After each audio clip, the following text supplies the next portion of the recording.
शिवलिंग को बनाने के लिए मिट्टी कहाँ की होना चाहिए, किस जगह पर बनाना चाहिए, मिट्टी में कैसा जल मिलाना चाहिए।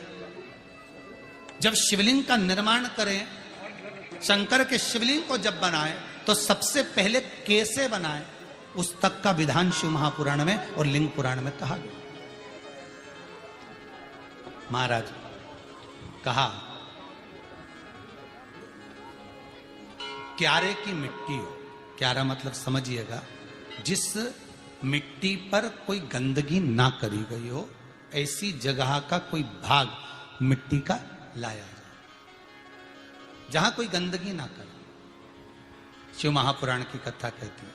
देखो पिछले वर्ष के लॉकडाउन से लेकर अभी तक की जो कथाएं आप लोग सुने हैं, उसमें शिवलिंग मट्टी का किस तरह से बनाया जाए और कैसी मट्टी हो और उसमें पानी कैसा मिलाया जाए, कैसा शिवलिंग तैयार करा जाए, उसका विधान वर्णन नहीं कर पाए, परंतु आज कथा निकली है तो उसको सुन लो। क्यारे की मिट्टी, क्यारे की मिट्टी मतलब जिस मिट्टी पर कोई गंदगी ना करी गई हो, ऐसी जगह की मिट्टी को लेकर जाए और मिट्टी को लाने के बाद थोड़ा पानी का सींचन कर दें, अर्थात घर में लाएं तो उससे पहले मिट्टी को पवित्र करें। अपने घर में गंगा जल रखा हो, यमुना जल रखा हो, सरयू जी का जल रखा हो, उससे मिट्टी का सींचन कर दें। मान लो अगर ये जल नहीं भी है तो जल के अंदर थोड़ा सा इत्र डालकर मिट्टी का सींचन करें। अगर इत्र भी नहीं है तो जल के अंदर थोड़ा सा दूध डालकर मिट्टी का सींचन करें।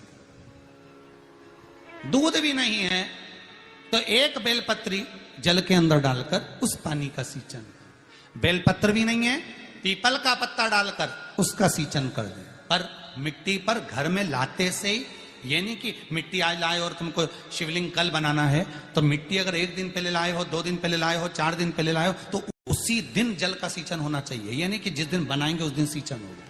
मिट्टी पर पानी का छींटा, सींचन भले ज्यादा मत डालो, पर छींटा तो उस दिन लगा देना चाहिए जिस दिन घर में मिट्टी लेकर आए हो, जिस दिन लेकर। फिर भले तुम शिवलिंग 15 दिन बाद बनाओ, 8 दिन बाद बनाओ, 10 दिन बाद बनाओ, 3 दिन बाद बनाओ, और उस समय पर मिट्टी का सींचन उस समय हो जाना चाहिए।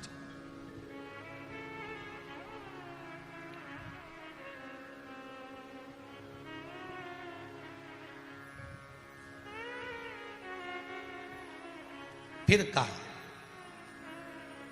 जिस दिन शिवलिंग का निर्माण करो उस दिन प्रातः में अगर आप शिवलिंग बना रहे हैं तो ब्रह्म मुहूर्त में मिट्टी को गला दो।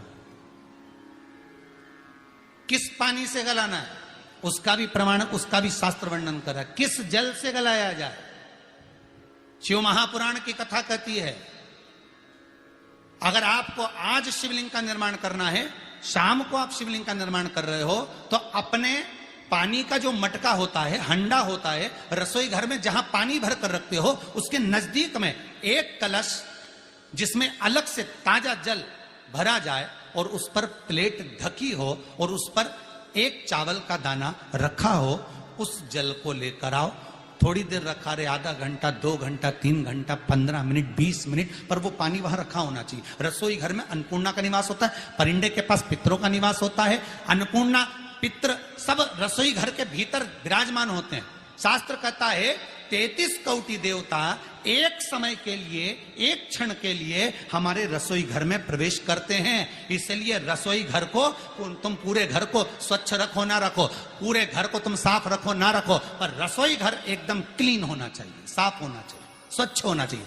आज के जमाने में तो खैर गया, पर पहले जब मट्टी के चूल्हे होते थे, जब चूल्हा बंद होता था तो उसको गीला कर कर, गोबर को या पानी में उसको गीला कर कर, एक कपड़े को गीला कर कर पूरे चौके को, रसोई घर को पोंछा जाता था। मिट्टी का होता था वो, तो भी उसको पोता लगाते थे, पोंछते थे।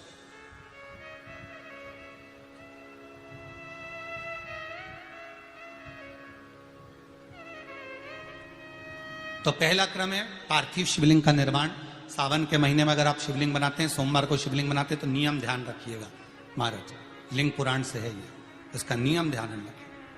क्या करना है, मिट्टी को लाना है, जल का छींटा देना, छींटा जरूर देना, घर में लेकर आए और जल का छींटा होना जरूरी है। 2 दिन तक 3 दिन तक मिट्टी रखी हुई है, और उसके बाद अगर आपने पानी का छींटा नहीं दिया है और आपने डायरेक्ट मिट्टी को गला दिया और उसके बाद बनाया, तो उसका कोई प्रमाण नहीं। जल का छींटा अवश्य। फिर उसको रख दें, 15 दिन बाद बनाओ, 4 दिन बाद बनाओ, 3 दिन बाद बनाओ, 2 दिन बाद बनाओ। शिवलिंग जब बनाओ तब उस मिट्टी को, जो कलश आपने रसोई घर में रखा है चावल का दाना रखकर प्लेट के ऊपर, अर्थात उस कलश का जल उस मिट्टी में थोड़ा सा डालिए। क्यों डाला जाता है उसका भी भाव वर्णन किया है। अब भविष्य पुराण, स्कंद पुराण और अग्नि पुराण, इन तीनों से ले लिया गया। वर्णन किया गया, जब उस कलश का जल हम डालते हैं तो उस कलश में पितरों का भाव आ जाता है, अन्नपूर्णा का भाव हो जाता है, घर में लक्ष्मी का भाव हो जाता है, संपदा का भाव हो जाता है। पूरे 24 घंटे के अंदर एक क्षण के लिए रसोई घर में 33 कोटि देवता आते हैं, तो वो देवता का सारा भाव उस कलश के अंदर आ जाता है। और वो जल जब हम उस मिट्टी में मिलाते हैं तो गंगा, यमुना, सरयू, सरस्वती, ये 33 कोटि देवता में, तो इन सब का आनंद उस जल में आ जाता है। और वो जल जब हम मिट्टी में मिलाते हैं तो मिट्टी पवित्र हो जाती है, स्वयं कैलाश अधिपति को स्वीकार करने के लायक हो जाती है, निर्मित करने के लायक हो जाती है।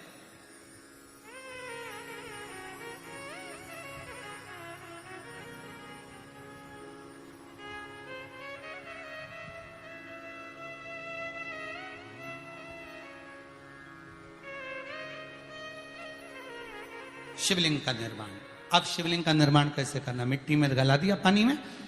सबसे पहले शिवलिंग बनाने से पहले पात्र जो होता है उसके नीचे एक बेलपत्र रखी जाती है। क्या रखना है?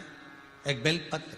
शंकर को झेलने के लिए कोई साधारण नहीं है पात्र जिसपे झेला जाए।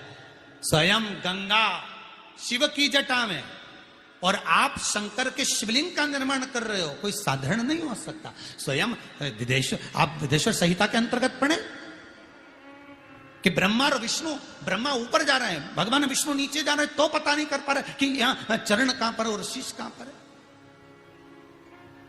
उसको जान ही नहीं पा रहे।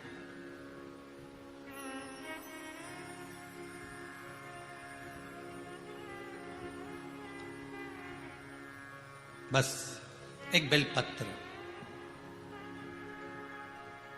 साधारण भाव में बेलपत्र भी सीधा भाग, और इस बेलपत्र की जो डंडी है वो उत्तर दिशा में रखना है थाली के अंतर्गत। जब आप शिवलिंग का निर्माण करो, उत्तर, इसके ऊपर जो गलाई हुई मिट्टी है वो डाल दीजिए, और डालने के बाद सबसे पहले शिवलिंग का स्वरूप बनाना है। सबसे पहले नीचे की जलाधारी नहीं बनाना। क्या बनाना है? शिवलिंग का स्वरूप बनाना। बनाने के बाद उसी शिवलिंग के पास में और मिट्टी डाल लीजिए, फिर जलाधारी का निर्माण करें। फिर जलाधारी,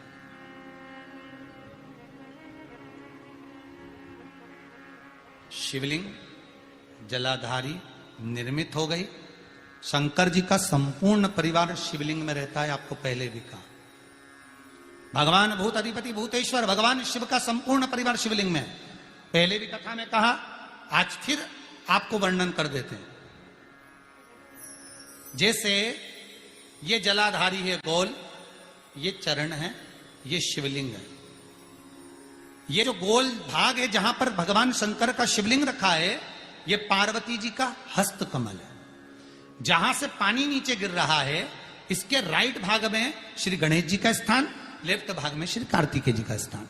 बीच में जो एक मोटी सी लाइन होती है जलाधारी में, वो पार्वती जी के सुंदर पुत्री अशोक सुंदरी का स्थान।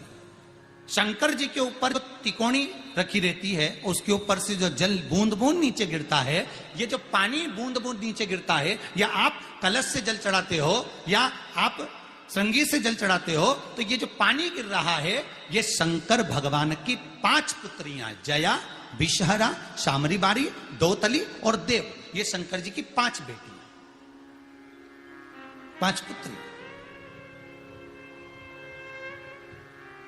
कार्तिकेय भी है, गणेश भी हैं, अशोक सुंदरी भी है, शंकर जी की 5 बेटियां भी हैं, शंकर भी है और पार्वती भी। अर्थात शिव जी के परिवार में आपको गणेश जी की पूजन अलग करने जाने की जरूरत नहीं पड़ेगी, शंकर के परिवार में पार्वती जी की पूजन अलग करने जाने की जरूरत नहीं पड़ेगी, कार्तिकेय की पूजन अलग जाकर करने की जरूरत नहीं है। शंकर का परिवार शंकर के शिवलिंग के साथ में उस जलाधारी में संपूर्ण परिवार शंकर का विराजमान है, संपूर्ण परिवार, कुछ भी नहीं, संपूर्ण और पूरा परिवार है महाराज।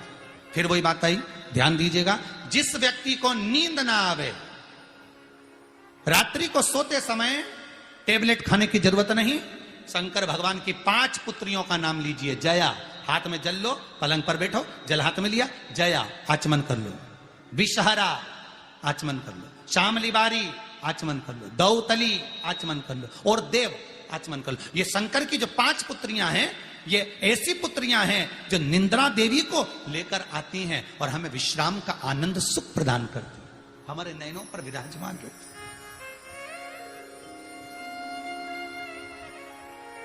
हाँ, यदि विवाह नहीं हो रहा, शादी नहीं हो रही है, बहुत समय से लगन देख रहे हो, शादी नहीं हो रही, बहुत समय से परेशान हो गए कि विवाह ही नहीं हो रहा, हम तो टेंशन में पड़ गए, लड़की 28 साल 30 साल का लड़का हो गया, विवाह नहीं हो रहा, कुछ मत करो। अष्टमी तिथि आए तो अशोक सुंदरी वाली जो जगह है वहां पर हल्दी की 7 बिंदियां लगा दो, लड़का लड़की का हाथ उस बिंदी पर रखवा दो, उसका नाम गोत्र बोलो, उसी हल्दी में उसके हाथ पीले करवा दो और पीपल के पेड़ पर उस हाथ के 5 छापे पड़वा दो, 3 महीने में विवाह पक्का हो जाता है महाराज। उसका इतना, अशोक सुंदरी के उस हल्दी का इतना प्रमाण,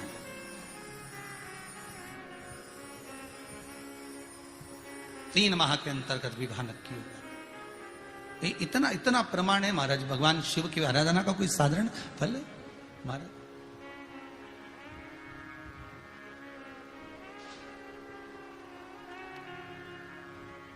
निर्मित करा शिवलिंग। एक बार सब जितने भी टीवी पर बैठे हैं, सम्मुख में कथा सुन रहे हैं,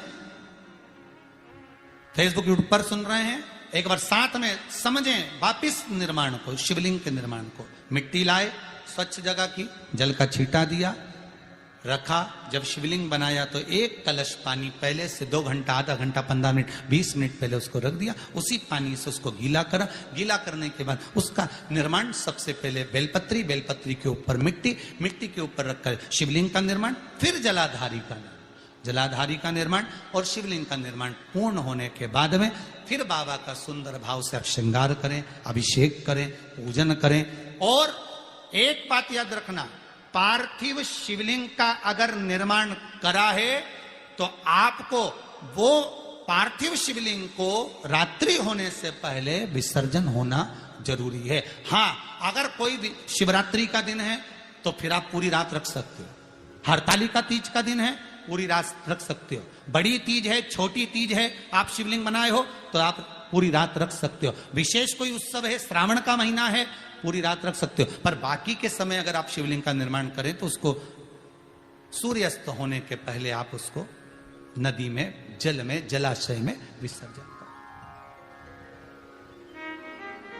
बहुत ध्यान दीजिएगा, विसर्जन करते समय जब आप विसर्जन करें, पानी में अपने पात्र को, शिवलिंग को जब छोड़ें, उस समय पर ध्यान दीजिएगा कि शिवलिंग की जो जल की धार है, जिसका उत्तर की ओर जो जल की धार होती है, विसर्जन करते समय वो जल की धार अर्थात वो उत्तर का भाग हमारी ओर होना चाहिए और थाली इस तरह से पकड़ें कि वो भाग हमको जब डालें तो वो भाग हमको दिखे, थोड़ा सा नजर आए पानी में डालते समय। और जब वो थोड़ा भाग दिखता रहे और जिसलिए आपने शिवलिंग बनाया, जिस कामना से आपने शिवलिंग बनाया है, वो कामना उस भाग को पानी में देखते देखते बोल दीजिए, वो कामना पूर्ण हो जाती है। इसको कहते हैं पार्थिव शिवलिंग का निर्माण करना और उसकी आराधना करना।